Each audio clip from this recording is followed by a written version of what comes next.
ബലാത്സംഗ കേസിൽ bishop Franco മുളയ്ക്കലിനെതിരായ special പ്രോസിക്യൂട്ടറെ ഇനിയും നിയമിച്ചിട്ടില്ല. ഇക്കാരണത്താൽ തന്നെ കുറ്റപത്രം വൈകുകയാണ്.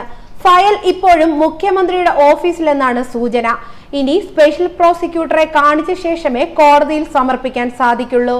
പ്രോസിക്യൂട്ടറെ നിയമിക്കാത്തതിൽ ചിലരുടെ സ്വാധീനത്തിന്റെ ഫലമാണെന്ന് ആരോപിച്ച് കേസിലെ സാക്ഷികളായ കന്യാസ്ത്രീകൾ രംഗത്തെത്തി. സംഭവത്തിന്റെ പശ്ചാത്തലത്തിൽ വീണ്ടും പ്രക്ഷോഭത്തിനൊരുങ്ങുകയാണ് കന്യാസ്ത്രീകൾ. കന്യാസ്ത്രീ നൽകിയ പരാതിയുടെ അടിസ്ഥാനത്തിൽ കഴിഞ്ഞ സെപ്റ്റംബർ 21-ന് ബിഷപ്പ് ഫ്രാങ്കോ മുളയ്ക്കലിനെ അറസ്റ്റ് ചെയ്തു.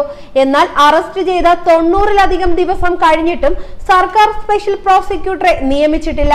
കുറ്റപത്രം നവംബറിൽ തന്നെ അന്വേഷണ സംഘം തയ്യാറാക്കിയെങ്കിലും ഫ്രാങ്കോ മുളയ്ക്കലിന് ഹൈക്കോടതി ജാമ്യം അനുവദിച്ചതോടെ കുറ്റപത്രം വൈകിയാലും പ്രശ്നമില്ലെന്ന നിലയായി.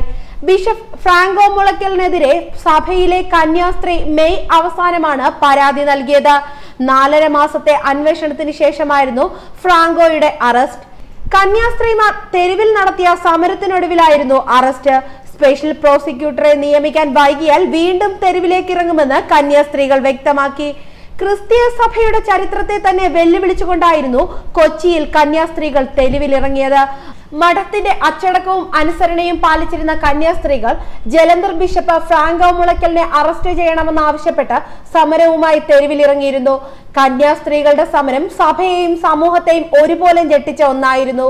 നൂറ്റാണ്ടുകളുടെ പാരമ്പര്യത്തെ വെല്ലുവിളിച്ചുകൊണ്ട് അവർ തെരുവിലിറങ്ങിയപ്പോൾ അതും ചരിത്രമായി. ക്രിസ്തീയ സഭയുടെ ചരിത്രത്തിൽ തന്നെ ഏറ്റവും ശക്തമായ പോരാട്ടങ്ങളിൽ ഒന്നായിരുന്നു ഈ സമരം. ഫ്രാങ്കോയെ രക്ഷിക്കാൻ അവസാനം വരെ പലരും ശ്രമിച്ചപ്പോഴും ഉത്തരവാദിത്തപ്പെട്ട പലരും സുരക്ഷിതമായ മൗനം പാലിച്ചപ്പോഴും കത്തോലിക്ക സഭയെയും കേരളത്തെയും ഒരുപോലെ വിറപ്പിച്ചുകൊണ്ട് കന്യാസ്ത്രീ സമരത്തിന്റെ സമരനായികയായി സിസ്റ്റർ അനുപമ മുമ്പിൽ തന്നെ ഉണ്ടായിരുന്നു. എന്നാൽ ഫ്രാങ്കോ മുളയ്ക്കലിന്റെ കേസിൽ തുടർ നടപടി ഉണ്ടായില്ലെങ്കിൽ വീണ്ടും സമരത്തിലിറങ്ങുമെന്ന നിലപാടിലാണ് കന്യാസ്ത്രീകൾ. ജലന്ധർ ബിഷപ്പ് ഫ്രാങ്കോ മുളയ്ക്കൽ പലതവണ പീഡിപ്പിച്ചതായി കന്യാസ്ത്രീ ആരോപിച്ചിരുന്നു. ബിഷപ്പ് ഫോണിൽ വിളിച്ച് അശ്ലീലം പറയാറുണ്ടായിരുന്നു. മാനസികമായും ശാരീരികമായും പലതവണ പീഡിപ്പിക്കപ്പെട്ടു. ബിഷപ്പ് മുറിയിലേക്ക് വിളിച്ചു വരുത്തിയാണ് പീഡിപ്പിച്ചത്.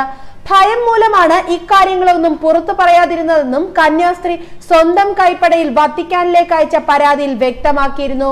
പരാതിയിൽ വ്യക്തമാക്കിയത് 2014-ൽ തൃശൂരിൽ സഭാ പരിപാടിയിൽ പങ്കെടുത്ത ശേഷം ബിഷപ്പ് കുറവിലങ്ങാട് മഠത്തിലെ അതിഥി മന്ദിരത്തിലെത്തിയപ്പോഴായിരുന്നു ആദ്യ പീഡനം. മുറിയിലേക്ക് വരുത്തിയ ശേഷം ക്രൂരമായി പീഡിപ്പിച്ചു. പുറത്തു പറഞ്ഞാൽ കൊന്നുകളയുമെന്ന് ഭീഷണിപ്പെടുത്തി.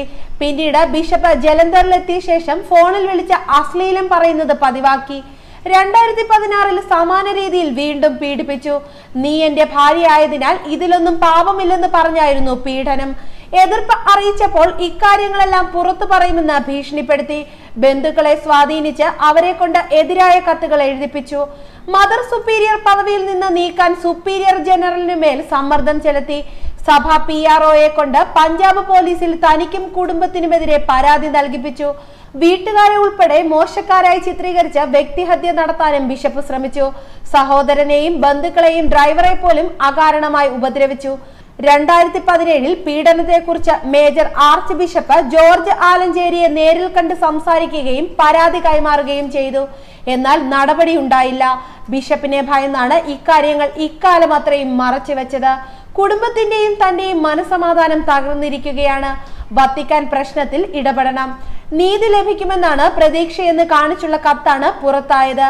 ഈ പരാതിയിൽ കാര്യമായ നടപടി ഉണ്ടാകാതെ വന്നതോടെയാണ് ജൂൺ 24-ന് ഇമെയിൽ മുഖേന പരാതി നൽകിയത്.